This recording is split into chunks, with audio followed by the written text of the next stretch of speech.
Elon Musk banned from the White House. Elon Musk banned from the White House. That's the major news story coming out this week, guys. Coming out from a number of news sources from the Financial Times, Newsweek, basically discussing a major power struggle in the incoming or the current Trump administration now between the White House chief of staff, Susie Wild, and of course, the head of Doge, if you want to even call it that, Elon Musk. So let's just get right into it.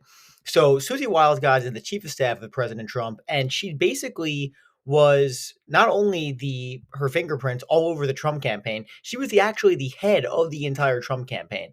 And basically, Trump, I would argue, one of his smartest position appointees so far. She runs a very tight ship, according to all sources. And not only has she cut off basically denying Elon Musk a West Wing office, which is a major deal, considering it was reported in the press that Musk was already planning his office, his card. He was ready to go, guys. But Susie Wiles stepped in and said, no, that's not going to happen. And honestly, guys, I wonder if Donald Trump himself stepped in and said, hey, Susie, get this done for me, okay? Because I think Trump's probably getting sick of Elon Musk around anyway, with the Nazi salute and all that. He's probably had enough of his antics, doesn't want him anywhere near him. And frankly, I don't really blame him.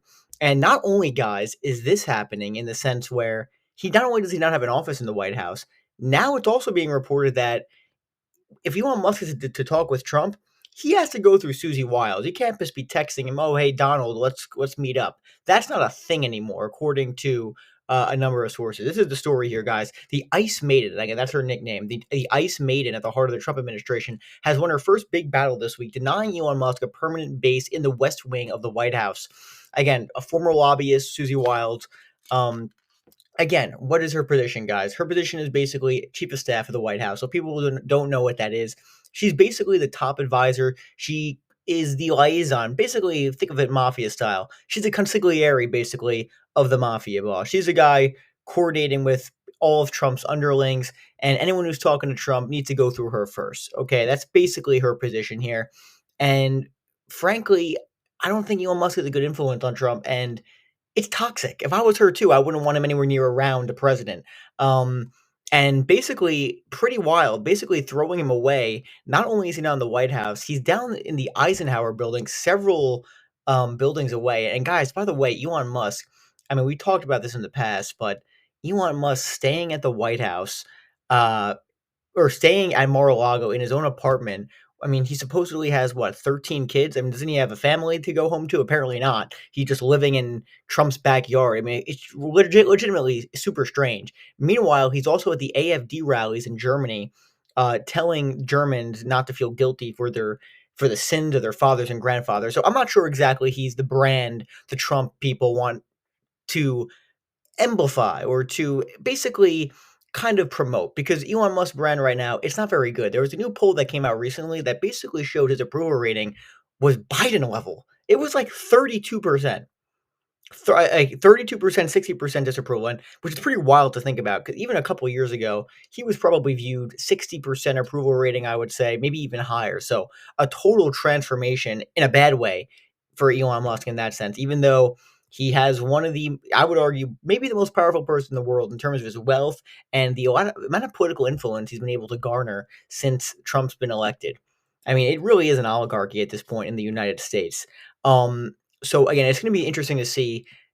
Again, it already seems as though there's already a lot of infighting. We saw Vivek Ramaswamy getting fired from Doge, and all indications to me, guys, are that he was fired by Musk. He didn't want him to be around.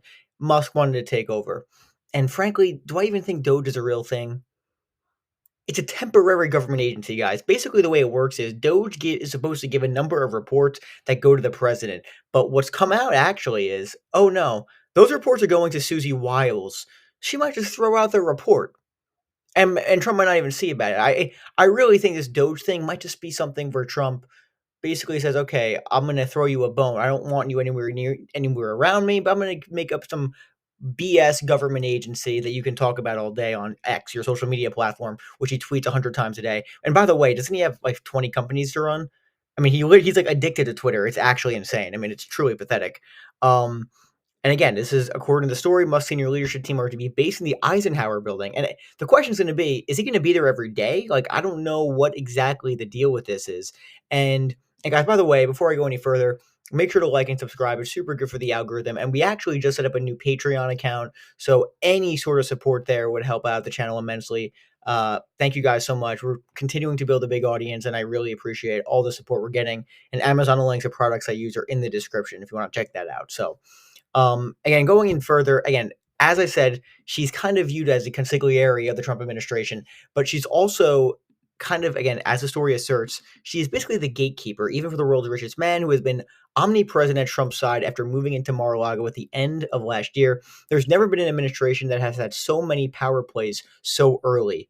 And again, I agree. I actually do think this was a good appointment from Trump because he has to understand, guys, you the Trump administration, the previous chiefs of staff, Reince Priebus, he got dog walked. John Kelly, who now calls Trump a fascist. These are not people that Trump can trust, or frankly, he appointed people who were too weak and were just steamrolled by other political players. I think the entire purpose of Susie Wiles is she's not going to succumb to a lot of the power plays by people like Elon Musk, who are going to probably attempt to stomp all over her. But as of now, it doesn't seem to be working. So again, it's a pretty wild scenario here.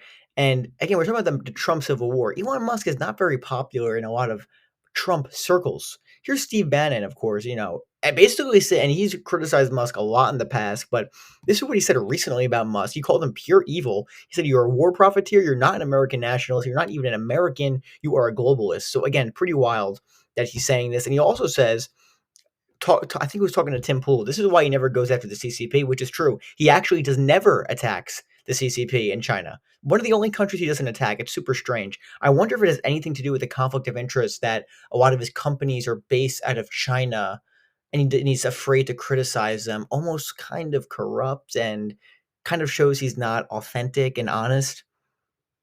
But you'll never hear about that on Fox News. I can promise you that much. It's a disgrace. It's all about power. It's all about accumulating wealth. And again, it is true. He has so much money. It doesn't matter what he does. I think it's more of trying to accumulate power than wealth. But obviously, they go hand in hand at this point. It's disturbing how much money these people have. It really is. And again, he's lock, stock, and barrel by the Chinese Communist Party, and he acts like it. Totally true. And I don't agree with Steve Bannon a lot, but he's totally correct here. It's tough to dispute anything he just said. And again, I just think the only question at this point is going to be how long does this go on for before Elon Musk totally turns on Trump, or there's some sort of public feud? Because I think it's a matter of time. I mean, you cannot tell me Elon Musk is happy about getting thrown into the Eisenhower building. I don't think that's what he signed up for. In fact, I can guarantee you this is not what he signed up for. It's going to be completely insane to see how this plays out.